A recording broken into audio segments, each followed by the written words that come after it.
Hi there guys, it's Mike from MCQ Bushcraft here, and I'm out doing a bit of foraging today in the woodlands.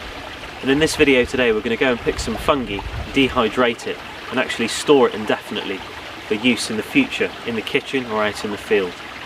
And dehydrating wild edibles and storing them is a fantastic skill to have and practice, and it really does extend their life and usability in the kitchen at home or even out in the woods. And it's something our ancestors really did depend on many years ago when they needed to take food through colder months or colder times to actually sustain themselves.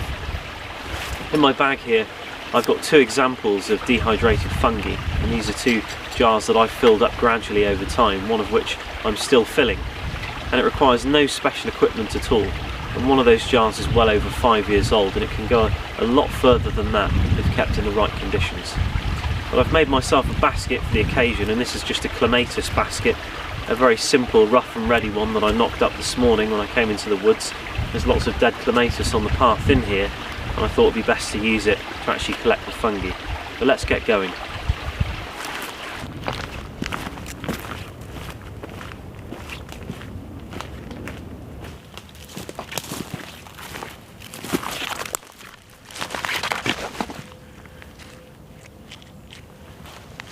So I found the fungi I've been looking for, and this is called Jew's ear, or wood ear is another common name for it, or the scientific name, which is Auricularia auricula-judei, and the name really comes from Judas, one of the 12 apostles of Jesus Christ, who hung himself from an elder tree. It's a type of fungi that's generally found commonly growing on elder and perished elder, like this tree is here. And you can see this fungi is growing all the way up this piece of elder, all the way to the top. Jew's ear is not a fungi that's too commonly known for its taste.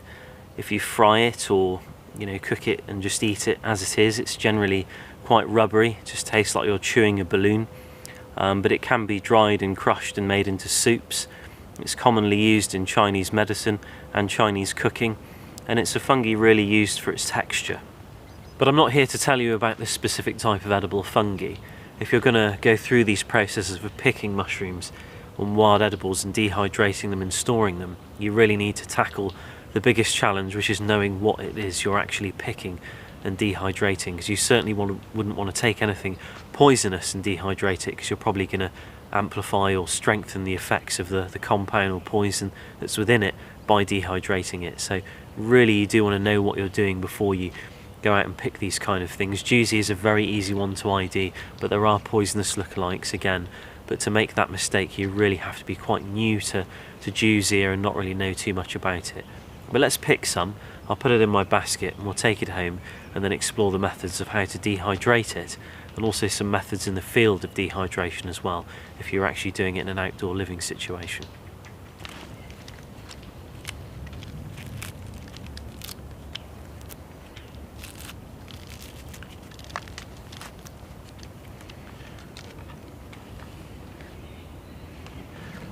So you can see I have quite a bit here, and hopefully that should fill the rest of the glass container that I've got. Before we go home and have a look at a really simple method we can use in our everyday homes to dehydrate this fungi and actually store it, it's very simple to do the same thing in an outdoor living situation. If I reflect back to an earlier video where we made fruit leather out of hawthorn and blackberry and various other fruits, we made a drying rack and we dehydrated the material over the fire, and then it was ready to store, and it could be put into a leather bag or a container of some kind in our packs, and we could eat it, and the fruit leather will last for years and years and years, especially even longer if you add sugar. But let's go home and get these dehydrated.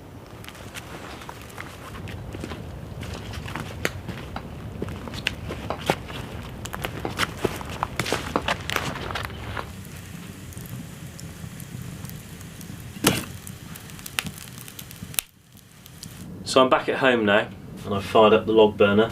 It gets a bit chilly in this house at this time of year, so I usually get this fired up around this time of day, and by the evening all this brickwork's heated up, and it goes up through the bedroom there, and it really does help heat the house up.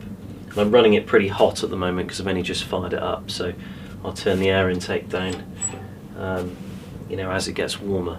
But if you've got an ambient heat source like this kind of rolling, and you can take advantage of that free fuel if you get wood for free.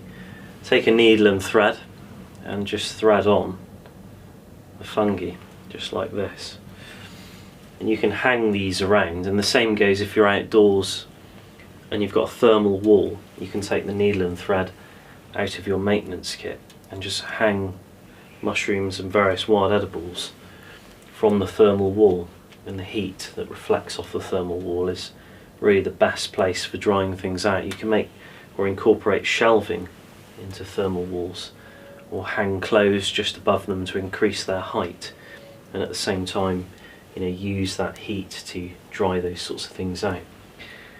But this is really if you've just got a ray burn or something like a log burner. This is a pretty small log burner. Ray burns are a lot bigger, and you can actually buy racks for ray burns that you can put wild edibles and mushrooms on specifically for drying them out for storage. And you can see here, got some pretty good specimens.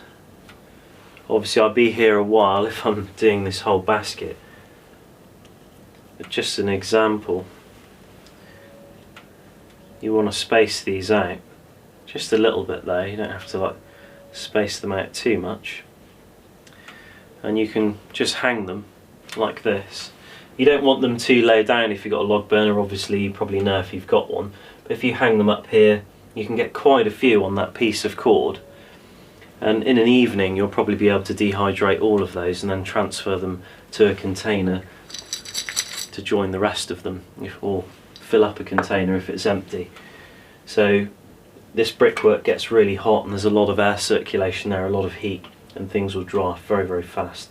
I did have a rack that slotted in just there, and you could put fruit leather on there and dehydrate that, but it's fallen apart and I'd need to repair it if I was going to use it in this case. But this is a good technique really if you're out in the field or indoors. But there is another way of dehydrating them if you don't have a log burner, for example, and you just have normal heaters, and it's even easier really than doing this, and we'll have a look at that now. This here is just a regular night storage heater. Obviously it's still fairly warm as the bricks have retained a lot of the heat from when it was on last night. And I've put a piece of cardboard just on top there. You can use a piece of cloth as well, and obviously this has a wooden cover, this night storage heater. So if you're going to put it directly onto the actual metal of the heater, make sure it's on a low temperature as not to risk having some kind of house fire, so do be mindful.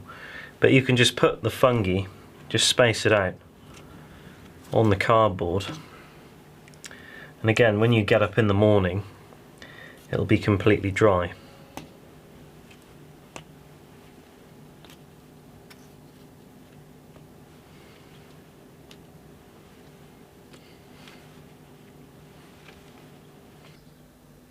Morning guys, it's the following day and our fungi's been on this heater for the duration of the evening and a little bit of this morning as well, and it's nice and dehydrated, and I thought we'd take a look at it.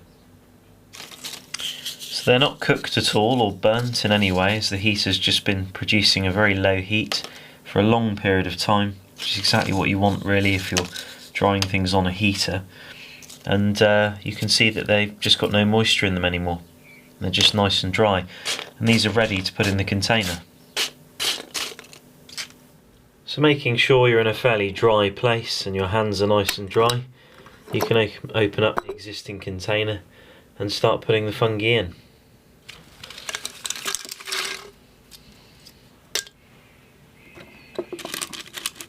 I always make sure the seals are nice and clean before I put them down. There we go. So our fungi's in the jar, it's dehydrated, and there's a very low moisture content. Obviously there always will be an element of moisture in something like this, but provided you keep it in a cool, dry place, it should be absolutely fine, and the shelf life should be pretty high on it.